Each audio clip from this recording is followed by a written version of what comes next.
Hi, I'm Pamela Fuselli, and you're watching the first in Parachute's digital speaker series on Vision Zero. Parachute is Canada's national charity dedicated to injury prevention. One of our many initiatives includes leading Canada's national conversation on Vision Zero, a road safety approach with a goal of no fatalities or serious injuries on our roads. It is possible. I'd like to thank Desjardins for supporting our Vision Zero work, including this conversation today on safe school zones. The safety of all pedestrians, but particularly vulnerable road users, such as children, must be a priority. The area around their schools is one of the places where children are at risk of injury. Safe school zones are implemented differently in communities depending on the characteristics of the neighborhood and the issues that have been identified. For example, drivers regularly exceeding the speed limits or a high number of parents who drive and drop their children off at school. What does a safe school zone look like under the Vision Zero framework? Can it work in your community? Joining me as panelists to explore some of these issues and solutions around collision prevention in school zones are Dr. Linda Rothman, who is a Senior Research Associate in Child Evaluative Studies at the Hospital for Sick Children. Linda's research currently focuses specifically on child pedestrian injury related to school travel and the built environment. Laura Zeglin is a school traffic management facilitator at Green Communities Canada. She is currently the lead facilitator for the Toronto District School Board School Traffic Management Program, which is aligned with the City of Toronto's Vision Zero road safety strategy. Constable Ryan Smith began his career with the Halton Regional Police Service in 2009. In 2016, Constable Smith moved to the Regional Community Mobilization Bureau, which oversees several region-wide community initiatives. Valerie Smith is a concerned parent who often experiences near misses when dropping her daughter off at her Toronto area school. Valerie is also the Director of Solutions at Parachute and oversees all of Parachute's programs, campaigns, and educational courses. Welcome, everyone. So I'm going to start off with a question, Linda, for you, around how does Vision Zero address school safety zones? So the Vision Zero Road Safety Plan has several different priority areas, of which the school safety zones are one. They also look at pedestrians overall, seniors, and school zones is what we're concerned about today, but that's only one of the areas. One of the challenges that I think was right from the beginning was how to define a school safety zone. There was all sorts of different ideas based on school frontage, school routes. Nobody was really sure exactly where you start your school safety zone. But I think right now they've come to the conclusion that they're going to focus most of their interventions around 150 meters of a school. These interventions, a lot of them are related to the built environment, but there's also educational initiatives and enforcement initiatives, so there's a lot of different professionals working together to try and decide what are the most appropriate interventions for the schools. And when we talk about built environment, what is the built environment? So the built environment is anything that we build and change the environment. So there's the natural environment, which is trees and grass, and we can influence that as well. And sometimes that does come under built environment, but what we're really thinking more along the lines are things such as traffic calming and sidewalk infrastructure, different signage, lines, things like that, that we actually influence and make changes to. So Laura, what would we notice different in a safe school zone versus an area that hasn't been designated as a safe school zone? I can speak to what's being done in the City of Toronto. This is not necessarily the only thing that would constitute a safe school zone, but I know through the City of Toronto's Vision Zero plan, they've prioritized certain schools because we've got, 900 schools across the City of Toronto, across 4 school boards, so it's a lot of schools. So they're starting with certain ones that they're prioritizing based on data. And those ones, they are choosing to put in what they call gateway features around the school. So it's, again, built environment, things like signage, flashing lights to say, hey, you're entering a school zone, watch your speed, school zone sign, so it shows your speed as you drive past it. Stencils painted on the road to say school, so you know when you're entering that frontage around 150 meters from the school site. But it's also building infrastructure for pedestrians as well. So not just for drivers, but also trying to encourage, to make it a safe space for kids who want to walk to school or for parents who want their kids to be able to walk to school. So things like crosswalks, things like just very obvious pedestrian markings. So they call them zebra crossings. So it's like the white and black markings. So it's like, yes, this is where pedestrians cross. At places where there's signalized intersections, putting longer crossing times and recognizing that kids with their little legs don't maybe get across as quickly as adults. Just things like that. So really addressing, this is a space where there's all sorts of different road users, but particularly knowing that there's children in this space. So, encouraging drivers to slow down and making space for pedestrians as well. So they really want to make sure that drivers, as they're coming into these areas, know that there's a school in the area, to expect more children, and to provide children with some of those interventions like school crossing or crossing guards or lighting even, that would make their journey to and from school safer. Exactly, yeah. And I mean, in some school zones that I've worked with, it's not obvious at all that it's a school zone. It could be along a busy road, and cars wouldn't actually realize it until they're in front of the school that it is indeed a school. So this definitely helps address that barrier to school zone safety. But also it's just a reminder to parents who already know they're in a school zone that, hey, this is how fast you're going. You should make sure that you're going slow enough to allow yourself reaction time if a child maybe darts out in front of your car, things like that. So Val, in speaking from a parent's perspective, what are some of the issues that you've seen in and around your school? Yeah, so just to give some context, my daughter goes to a primary school in West Toronto with about 1,900 students, so it's a fairly large school. There's very limited parking, so there's a street that runs east and west of the school with maybe parking for 30 to 40 cars. And with the very high number of students walking to school and a very high volume of parents driving, it's a bit of a disaster zone. Based on my experience, I've seen a number of near misses. Almost all of them are not the fault of the student or the child, but the negligence of parents who are driving the cars. I think some of the biggest issues I've seen are around double parking. So at my school, as I said, there's an area where you are allowed to park along the road. And what parents do, again, I think the philosophy in a lot of parents' mind is convenience over safety. And what we see is that parents will double park their car, the kids will run out in a hurry, and they're darting in between parked cars to get over to safely to the sidewalk. But the problem is with these cars is that the cars that are parked legally are either pulling forward or they're backing into their spot and they simply can't see the children. So very poor decision making on part of the parents. Another big issue, which is very disconcerting, is parents parking right in the middle or in front of the stop signs. It's very clearly marked. It says no parking. There's lots of room that the cars shouldn't be parked there. And so what happens is you get parents pulling around that car, and then they can't see the children crossing. There's zero visibility. So just over the last few months, I've seen 2 to 3 incidents where kids have literally had to jump back because the car did not see them. That's just a few of the issues, but those are the ones I see over and over again.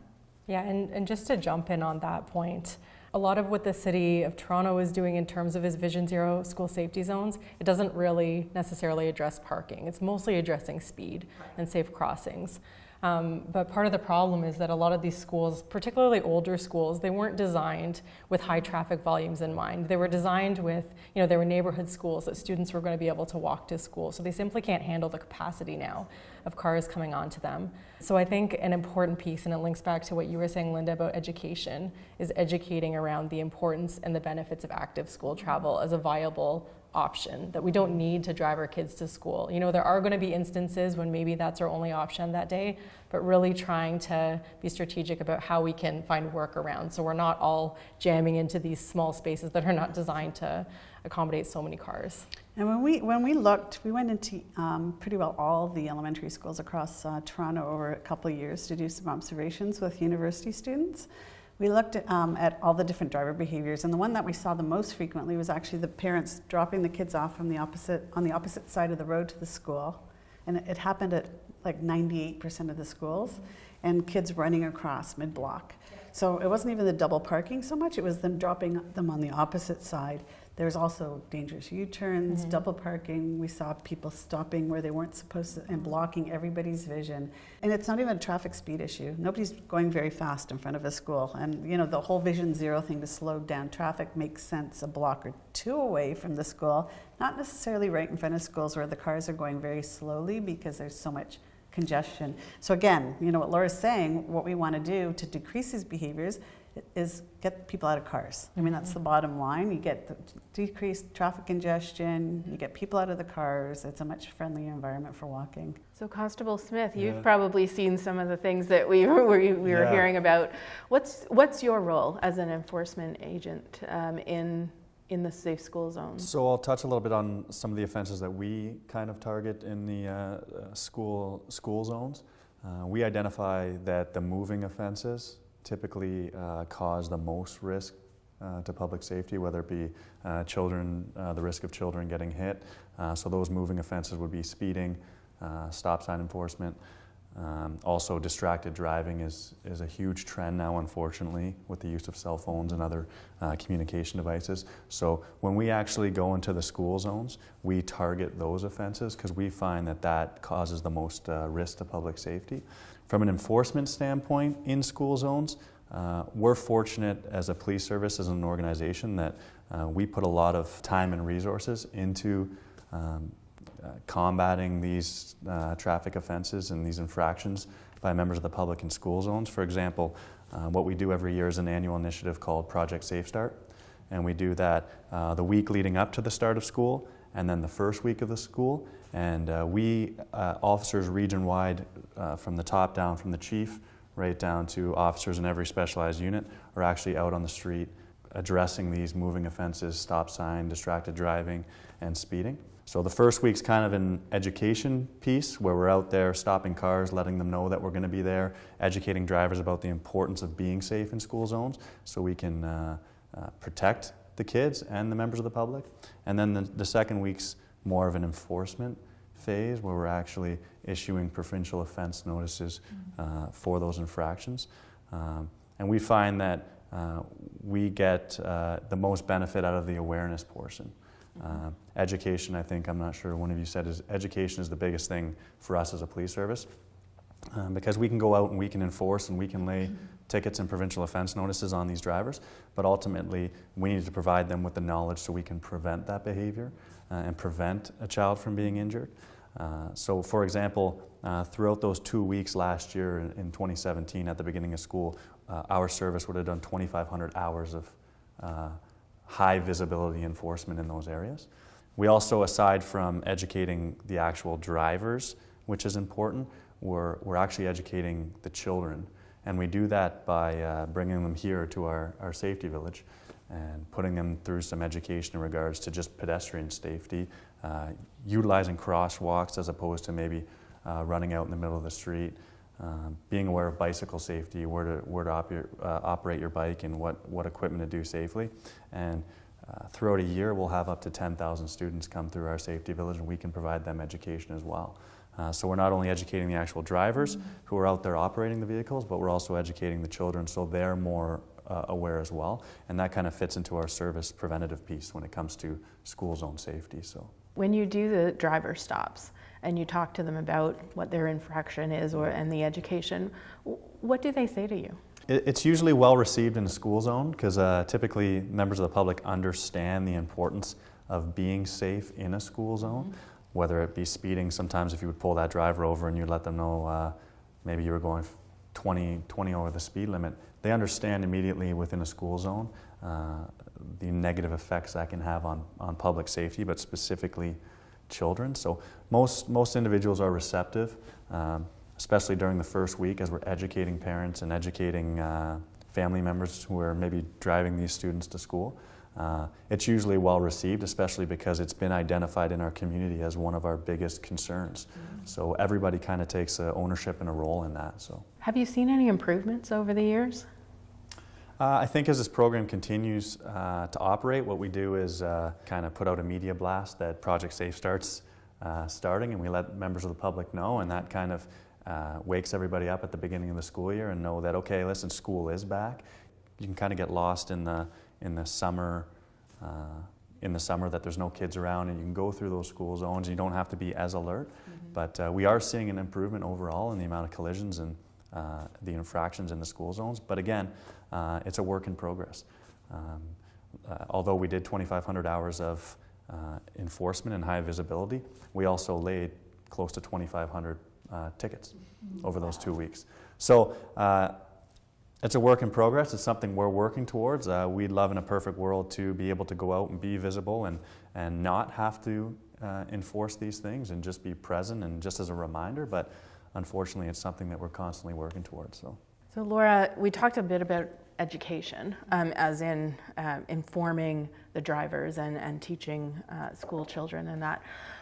But let me shift the discussion a little bit to the role of education itself. So what role does the school, the principals, the teachers, those involved in the proper education of the children who are coming to and from the school? Well, I wouldn't say what the police safety. are doing is not proper education. Well, But yeah, there's a huge role that schools can play. So in terms of my work, so as a school traffic management facilitator, we help schools come up with action plans that have action items across what we call the 5 E's. So evaluation, enforcement, engineering. So we've spoken to some of these pieces, but then also education and encouragement. And we really encourage the schools to be the ones to take the lead on the education and encouragement pieces. So by encouragement, I mean encouragement of active school travel. So trying to get kids and parents and families excited about that as an option and trying to kind of shift the culture away from a very driving-centric culture that we see at some schools and celebrating those who do walk already.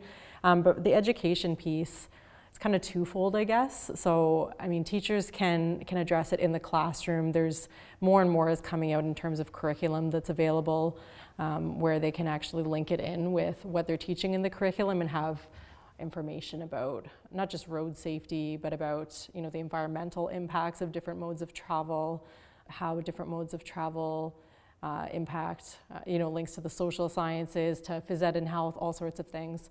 So there's that. There's also the actual skill building around. So, I mean, for example, I'll focus on cycling education. So we talk a lot about walking to school, but sometimes, you know, one of the barriers to walking to school is that people live too far, or it's perceived to be too far, it takes too long. So cycling is actually about 3 to 4 times faster than walking, but we, of course, don't want to send kids out on their bikes if they don't have the proper skills. They might physically know how to ride a bike, but then knowing how to navigate the rules of the road is a whole different thing.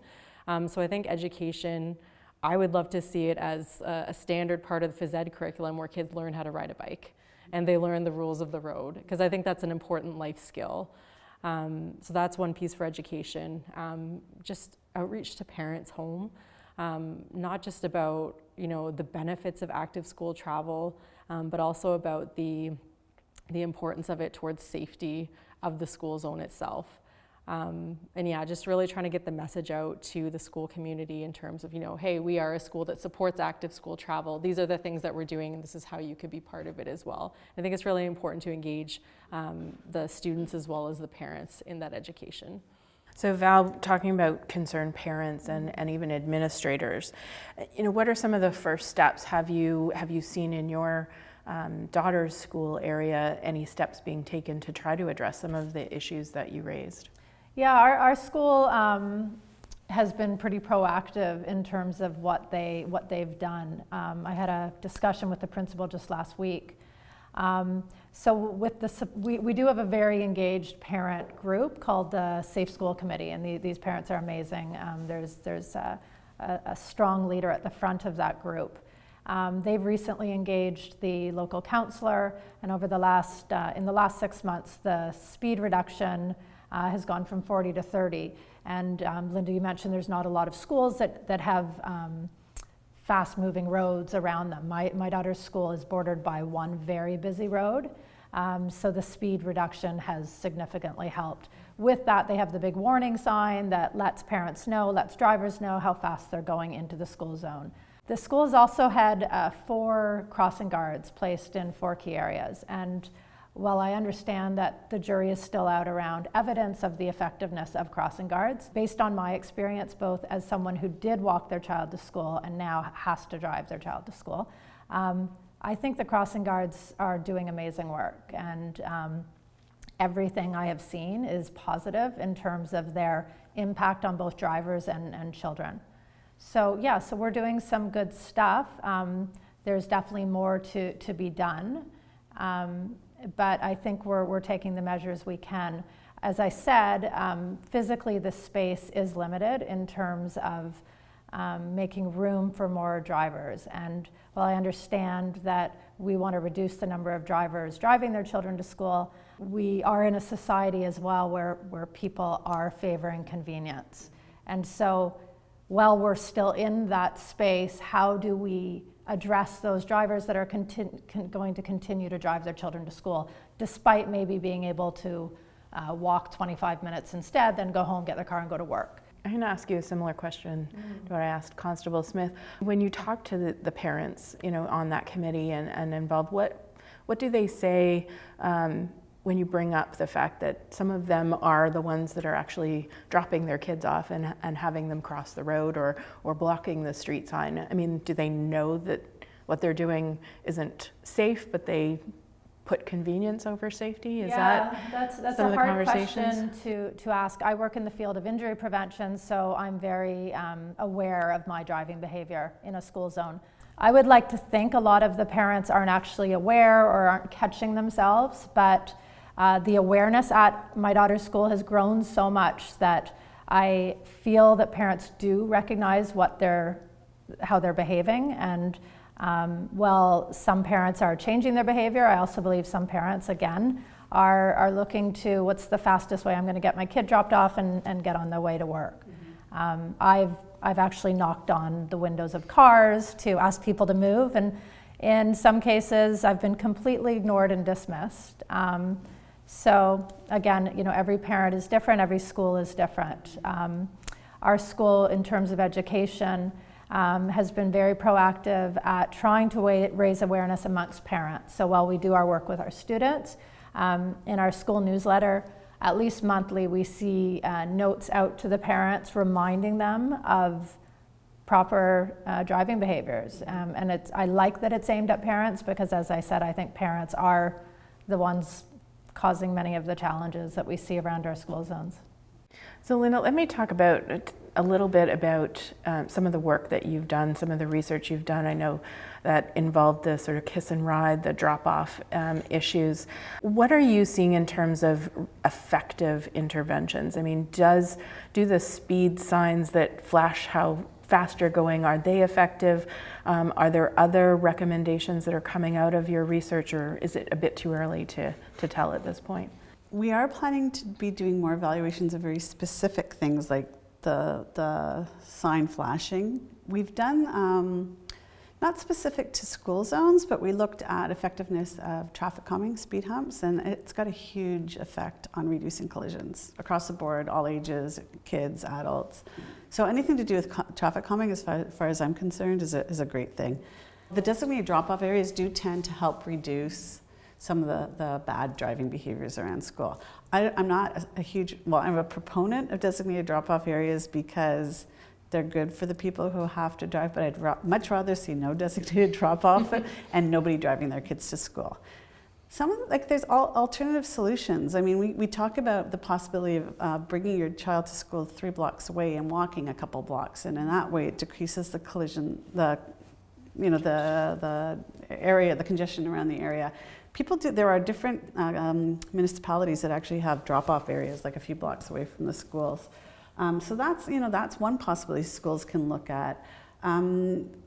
Again, what we want to do is reduce the congestion around the schools. The other thing that concerns me that keeps coming back up over and over and over again in all of our research, and I think it's a good thing everybody to be aware of, is there's huge differences by socioeconomic status in the city. So kids who come from lower socioeconomic areas and whose schools are in lower socioeconomic areas are more at risk of collision. And it's not just collisions, it's any injury, as you know from Parachute. And people say, oh, kids who are from lower income areas walk more to school. That's not the case actually in Toronto. We have not found that, because in Toronto you've got the downtown core, which has a lot of very wealthy areas that 98% of kids walk to school. Some of the suburban areas that are lower income, there's a lot of people driving their cars in older secondhand cars. So we don't actually see that walking gradient as much in Toronto as you might see in some of the cities in in the States. So it's not an exposure issue. It's not more poor kids walk to school, that's not it. And maybe some more of them are unaccompanied by adults. That's a possibility. But even when we control for the number of kids walking, we still see that there's higher collision rates in lower income areas. So our newest research is looking at the built environment in high income areas and low income areas related to safety. Preliminary results is more traffic calming in richer areas. Why is that? I think it's because it's request driven. Who's going to ask for it? The people who have the good connections with, you know, with politicians and people who are like politically astute. And we've seen there are some strong gradients towards better traffic features in higher income areas. And I really want to make sure that this school zone safety program, we talk a lot about this, is equal across the city. Like the interventions are going to be getting in every area by need, not by who cries the loudest for the intervention. So that speaks to some of that data-driven decision making, if you will, by collisions, by type of collisions, by the number of vulnerable road users that are being affected, that kind of thing. And that's when Laura was talking about the priority. We all sat down as a group and we were trying to figure out what combination of factors do we want to make it. So, in terms of priority, which schools get the interventions first? We initially started talking about lower income areas, but then we actually switched to the KSI, the killed and severely injured, which kind of covers the lower income areas. They overlap a lot. A third of it was that, a third of it was other collisions, and a third was the proportion of kids who could walk to school within 1.6 kilometers of the school. So that's how they actually put together their priority list. You know, there's been but there's also schools that have had to have interventions quickly because of horrible incidents happening nearby. So, anyways, it's all it's very data driven, and part of the data driven, which we can talk about a little bit later, is also evaluation of all this stuff. And is it true that the more pedestrians that are out on the road, or not on the road, I guess, but you know, out walking, that it actually increases the safety of those pedestrians? So there has been a lot of work years ago called safety in numbers. So the more pedestrians out there, the safer it is for them. When we look at kids, that doesn't actually work all that well. Those surveys were all done with adults, and it was work travel surveys and things like that. And what we talk a lot about is this curve. You know, there's more kids walking. You get to a point where it tips over until it's safer, but until that point, more kids walking may end up with a few more collisions until you get to the safety point, and then it tips over onto the other side. What we find is, or what we found with our research, is that the more kids walking to school was related to more collisions, but then when we started looking at the built environment, as soon as you put good built environment features in, that relationship disappears. So walking to school does not need to be related to more collisions if the environment's safe. But you have to understand the holistic approach, that you can't just do one thing, that you have to take a look at what encourages. It's almost the chicken and the egg. You have the safer environment, more people feel safe walking, but you need more people walking to actually get those safe environments, right? Yeah. And the other thing that, I mean, Vision Zero right now, and Laura and I are involved in another project, but right now, Vision Zero, the road safety, the school zone safety, is very focused right in front of the school. A lot of our stuff has shown that that's not really what the parents are concerned about. It's actually the route. So Vision Zero will have to eventually start, and they are starting to look at beyond the school zone, because that's not really what a lot of parents are concerned about. They're concerned about a kilometer down the road where there's a lot of high-speed traffic, and that's how they make their decisions about walking their kids, not in front of the school. So we have to keep that in mind. Whatever they're doing around the school is great, but it may not be the 100% solution. That's interesting you say that, because that's one strategy that we'll use when we are doing traffic enforcement in a school area, is it won't be necessarily right in front of the school, because that's typically where the parents and the motorists are most in tune of what's going on. So we will do that a kilometer up the road leading into that school zone, because sometimes that has the most effect, right? And even you said something about, I think, parents or community stakeholders raising awareness in regards to the concerns. We also get those complaints from members of the public in regards to specific school zones. So as a concerned parent, that's an option to reach out to the police in that area. We'll sometimes do mini projects outside of our Safe Start, addressing a specific school zone if we get a number of complaints from concerned parents. And it could be as easy as putting a marked police vehicle at the front of a school zone so you're visible, and that can deter the dangerous driving offenses, even that. So as a parent, as school administrators, it's often we're getting calls and complaints to address those moving offenses or different types of offenses, parking in school zones. So. Yeah. On that note, just recently the Safe School Committee did contact police and ticketing, and on the days that police were there, I thought it was amazing. The immediate impact upon drivers is astounding. And the police weren't necessarily ticketing, they were talking to the drivers, and they were giving some fairly stern guidance in terms of how drivers should be behaving. But we also do have parked police cars in some of the crossing guard areas. And I think that's also, isn't necessarily long term. Police don't necessarily have the capacity to always be there, but I do think sporadically having that enforcement angle just really supports that multi-integrated approach. You need a decoy police car that just stays there all the time. But it has to move locations, because otherwise people get Yeah, smart. They'll know yeah. that there's, I was at a school a couple of years ago who the principal said to me, watch what happens. So I went outside and there was a car parked in the middle of the crosswalk and there were people not stopping at the stop sign, and he walked out, he was a big guy, walked out right in front of the school, and everybody started behaving immediately. And he goes, and watch what happens when I walk back in. And he walked in and all chaos came back. He goes, I can't keep walking in and out, but this is like, but you have to figure out a way to make it last. Longer term. Yeah, and some of that automated speed enforcement that they're talking about, can make it so that people are anticipating that they know that if they do speed or they don't stop at the stop sign, that they will be recorded and caught, if you will. That probably doesn't have the same impact as a police car or a principal going out there, but there's that expectation that in this area I will be caught if I do speed or not stop at speed at the stop signs or things. yeah, especially like that. Especially if you don't know exactly where the automated enforcement is. You have to be careful the whole way.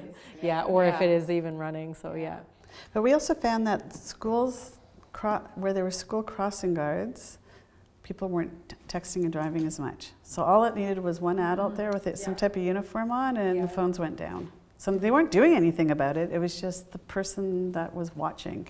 Yeah, I've definitely seen that in my work with schools as well. Just it's a very common refrain that people say, as soon as the police are there, people behave, but as soon as they leave, they revert back to the behaviors. Well, the vice principal or the principal is out directing traffic, they're better behaved, and as soon as they're not there. So the role of enforcement really is important. And that expectation of getting caught. Yeah. I mean, it's too bad that we need that, but it's true. It's an Human important behavior. piece of the puzzle.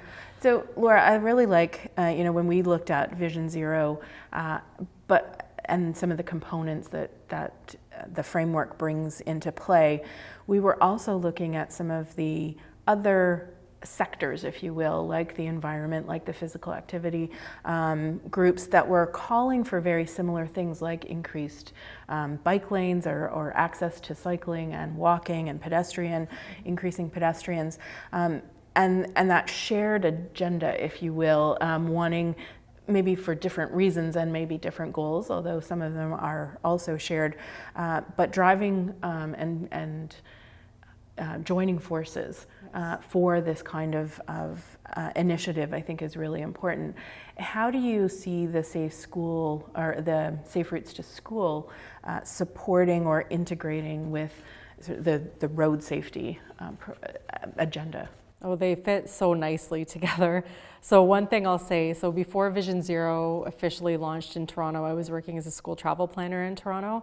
So essentially the same thing I'm doing now, it just was called something different. Instead of school traffic management, it was school travel planning. But again, it focused on those 5 E's. And what I would do is help convene a committee, a school travel planning committee at each school. And an important part of the evaluation at the beginning of that committee getting together would be a neighborhood walkabout. So we'd bring members of the school community, so parents, students, staff at the school, but also people from outside of the school who had some sort of a stake or decision-making power around the built environment. So this is just speaking to the built environment, but we'd bring along public health nurses because they could also speak to the education and outreach to community members, traffic engineers, police, and often the local city councilor as well, because we spoke about having the political acumen to get things put in place. It's really important to have your local representatives to be on board with it as well. And anyways, the whole point of the walkabout was that it was an opportunity to, we'd go along a predetermined route that was based on my earlier conversations with members of the school community, but what their areas of concern were in the built environment, not just directly in front of the school, but wider out from the school as well. But then it was an opportunity for a two-way dialogue between those with the power to make decisions about what's happening and those affected every day by what the built environment had in store for them. So it was a good way to get the conversation going. But what was always the biggest struggle with that approach was that the individual stakeholders that we invited along, they may have personally agreed with it. The police officers oh yeah, we can try to get some more enforcement, but it was always so site specific. It was very labor intensive to do one school at a time. And ultimately, sometimes change is really slow and hard to bring about in terms of saying, hey, we really want a pedestrian crossover here. Oh, well, your school doesn't meet the warrants because there's not enough kids crossing at this location, or there's not enough money in the budget, whatever it might be. It's just a very slow process. But now with Vision Zero, everybody kind of has a stake in the game, right? So different departments across the city of Toronto are now looking through this shared lens of pedestrian safety, not just pedestrians, but vulnerable road users in general, and school children are among those groups. So they've all got their mandates that have some sort of role that fits in with the sort of work that I'm doing with schools through the school traffic management program that's now for the first time supported by the Toronto District School Board. So that's the biggest school board in Toronto, officially supporting this program in its schools. So it makes such a huge difference in terms of the partnerships, and like you said, we're all on the same page in terms of what we're working towards, and it's really great because, say, Toronto Police, in one division we did a really cool initiative. We had this thing called the fake ticket program that we really like, where the cops will go out with a class of, say, grade 5 or 6 students with the radar gun in a place that they know people often speed, and if someone is caught speeding, so the kids get to catch them on the radar gun. Police officer pulls them over, says, hey, you were speeding, you have the choice right now between getting a ticket or hearing from this child. And the child has a little speech prepared about how speeding has put them at risk and why they shouldn't speed. So people always pick the speech, no one wants a ticket. But you see just huge smile on the driver's face. It's obviously a story that now they're gonna go tell other people about. They're gonna remember that when they drive along that stretch in the future. So it's very positive, but up until this point, it's been very disjointed among the different units across the city because all the different police divisions are independent. They are all run by Toronto Police Services, but they kind of do their own thing to some extent. So now, we've been speaking with, people at the top affiliated with Vision Zero saying, is this a program that we can make available to all divisions across the city? So just helping to standardize stuff like that. And that's just one example. So definitely Vision Zero and, the work that schools can do as part of their community, huge benefit for these things to be happening at the same time now. Yeah. We have a few minutes left. You mentioned a little bit a few minutes ago about evaluation, and I'm going to ask each of you a similar kind of question around, what would be the evaluation that you would like to see or is happening in your area. So maybe you want to talk a little bit about some of that evaluation you're involved with, Linda. We've got a committee, I guess it is, formed under City Toronto Transportation Services, and Laura's on it. And we have Toronto Police Services and the TDSB and Toronto Public Health and myself, and I think that's it for now. And what we've been trying to do, and it's been a really fascinating exercise, I think, is trying to work together as researchers and as knowledge users and as policymakers and try and figure out how we're going to evaluate all of this. It's great that we're doing all of it. Does any of it work? Who actually knows, right? And how do you measure it? Collisions are luckily rare events, so it's kind of hard to say those 3 collisions that happened this year wouldn't have happened if we did this, this, and this. So we've been designing an evaluation plan that we're supposed to be starting this spring. And what we were doing is we're going to go in as part of another project that we're doing, a bigger cross-Canada project. We're going to go in and do our observations at school. So we're sending out to 75 Toronto schools, 75 Peel schools actually, and we're sending out university students to count the number of people walking, the kids walking to school, the dangerous driving behaviors, vehicle speeds, and volumes. And we're going to look at before they put in the interventions, and post after they put in their interventions, and see if there's differences. And it's a very complicated design because every week, depending on what's happening politically in the city, they add on a few more schools. And we're like, oh no, we don't have pre-data on those. But we're trying really hard to figure out very unique ways to design non-traditional evaluation studies sometimes, and we're also going to compare them to control groups that haven't had any interventions.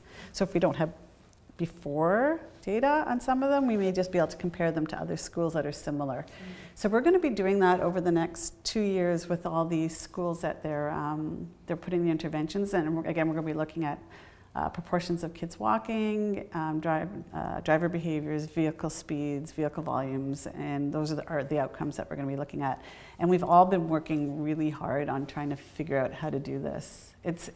I think it's essential. Like, you can keep talking about Vision Zero doing this, and this.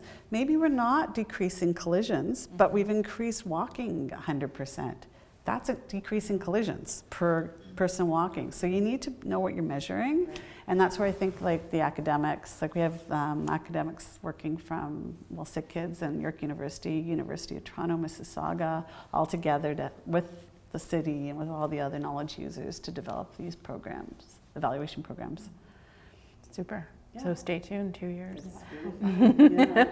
Laura, obviously you'd like to see more kids walking to school, but what, in your mind, when you think about evaluation or measurement about successes, are there ongoing activities in this area or things that you would like to see put in place? I'm just going to follow Linda's evaluation and It works. yeah, I mean, at all the schools that I work with as a school traffic management facilitator, we do student travel surveys as part of it, just to get a proportionate idea of how many kids are walking or biking or being driven to school. So it's just a pretty crude hands up survey. So put your hand up if you walk to school today. Put your hand up if you took the school bus to school today, and we do it every day over the course of 1 week, and we try to do it at various points. Mm-hmm. So with all the schools I'm working with, we did a baseline, then we're going to do one in May, one next October, one next May. It's good to try to keep it at, similar weather times of year, so you don't have the fact that it was a snowstorm impacting how kids are getting to school. Again, it's a relatively crude measurement, but the proportions tend to make sense. They tend to align with the sort of traffic that you see at the school site anyways. So that's the sort of evaluation I'm doing. I'd like to see that being more, like right now we just have a paper-based survey, so I'd like to see that be more automated, more easily available online, and something that could actually be collected at schools, not just the schools that I'm working with, but really across the province or even more broadly, to give us an idea of travel trends over time. Because right now it's really hard to know. We just sort of know based on, there's a lot of traffic, there must be a lot of people driving at this school. So. Right. Constable Smith, you talked about, the number of tickets that you put out and the number of stops you did. What kind of evaluation or measurements are you doing around safe school zones? Yeah, so one of the things we rely heavily on is something that we call our police analytics. And this lets us pull region-wide data in regards to motor vehicle collisions, maybe any pedestrian collisions. So we can actually target those specific areas within school zones, but also outside of school zones. So if we identify that there's a significant amount of collisions in one area, that's where we'll tackle our enforcement, as opposed to maybe conducting enforcement in an area where there's no collisions. So we need to identify areas that has the most impact on overall public safety. So that's something that we do. We identify those areas. We also identify areas that, like we said, school zones with kids and significant amount of pedestrians. We'll we'll tackle enforcement and education in those areas as well. And obviously you have those analytics over time, so you can see the trend. Yeah, so we can pull that at any time, and typically our traffic service sergeants or our district response units who specialize in traffic enforcement are constantly getting that information from our analysts. So if they identify there's a significant number of collisions in an area, chances are you're going to see officers there conducting traffic enforcement and education. So, yeah. So Val, I know you're not involved directly with your school evaluation, but does the school have some measurements of targets or things that they'd like to see over the next year or so? I can't answer that. What I do know is that they want continuity in terms of the interventions they have started. So sometimes we find that interventions start and then they're pulled a few months later. So I think I can't speak for the school, but I think as a parent, a measure of success for me would be to see that continuity. You know, let's continue with those 4 crossing guards. Let's continue having the police present, the ticketing enforcement. And I'd love to see, as Laura and Linda pointed out, less people driving. Definitely, I think encouraging the idea of parking further away. I drive because otherwise it'd probably be a 45 to 50-minute walk for me, but I could park further away and walk up. And I think other parents could be encouraged to do that. So I think the more we can come back to that multifaceted approach, how do we attack this at all sorts of different levels? And ideally, I'd like to see a lot less near misses than what I see as an everyday observer. Yeah, absolutely. Well, I'd like to thank all of you for joining us for this first digital speaker series on Vision Zero. It was really informative and interesting, and I really want to thank you for coming out and sharing your thoughts and your experiences. And I would encourage all of the viewers if you want more information, to check out Parachute's website at parachutecanada.org. Find out lots of information about Vision Zero and all of the different aspects of the approach to road safety, including safe school zones.